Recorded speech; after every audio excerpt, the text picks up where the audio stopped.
याद आया, इबरत के तौर पर हम आपको सुनाते हैं। एक घर के अंदर एक मौलाना साहब थे, वो ट्यूशन पढ़ाने जाया करते थे। इमाम साहब थे, रोजाना ट्यूशन पढ़ाने के लिए उस घर में जाया करते थे।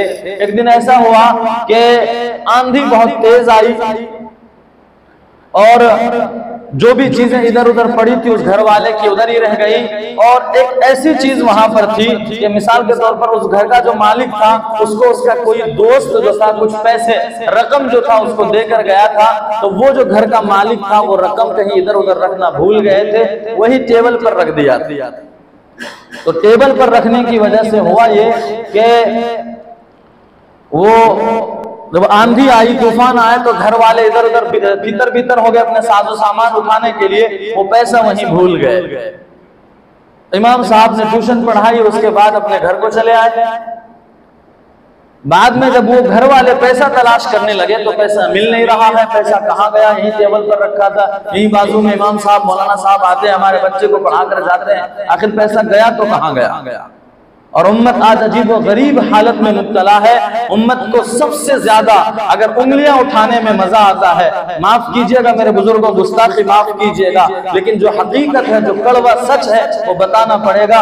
आज इस उम्मत के हर फर्द को जो सबसे ज्यादा मजा आता है उंगली उठाने में और डांट टपट करने में, वो मस्जिद के इमाम साहब को जितना चाहे गालियां दे दे, मस्जिद के इमाम साहब के ऊपर जितना चाहे इल्जाम लगा दे। उम्मत का ये उमूमी हाल है। हर मस्जिद की बात नहीं कर रहे हैं, लेकिन उम्मत का उमूमी हाल यही हो गया है कि इमाम साहब पर, और यहाँ तक कि हमारे असातिज़ा हमें सुनाया करते थे कि देखो जिसके घर में बीवी के सामने भी नहीं चलती ना, वो आकर इमाम साहब पर चलाता है।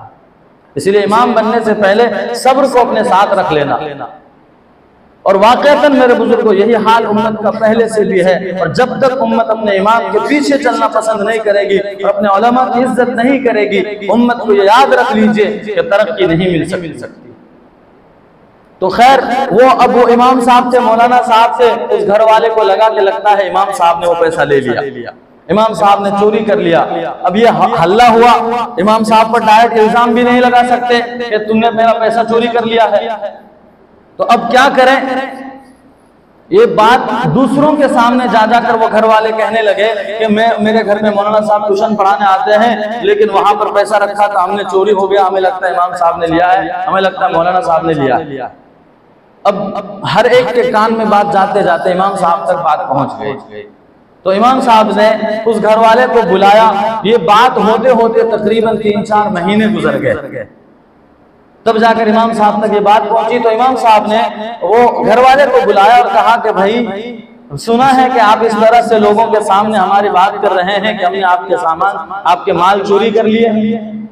तो लास्ट में उनको मजबूर होना पड़ा, वो कहने लगे नहीं इमाम साहब, ऐसा शक आया था, ऐसा लगा कि शायद आप वहां पर थे। तो इमाम साहब रोने लगे, इमाम साहब रोने लगे और रोने के बाद कहा चलिए आप अपने घर चलिए, और जिनको जिनको आपने सुनाया हम सबको लेकर चलिए। याद एक वक्त तय हुआ, सबको लेकर गए और ले जाने के बाद इमाम साहब ने उस घर के अंदर दाखिला लिया और घर के अंदर जाकर केवाड़ को खोला, जो कपाट होता है उसको खोला, अंदर कुरान रखा हुआ था, कुरान को लिया, कुरान खोलकर कहा कि ये आपका पैसा। और इमाम साहब रोने लगे।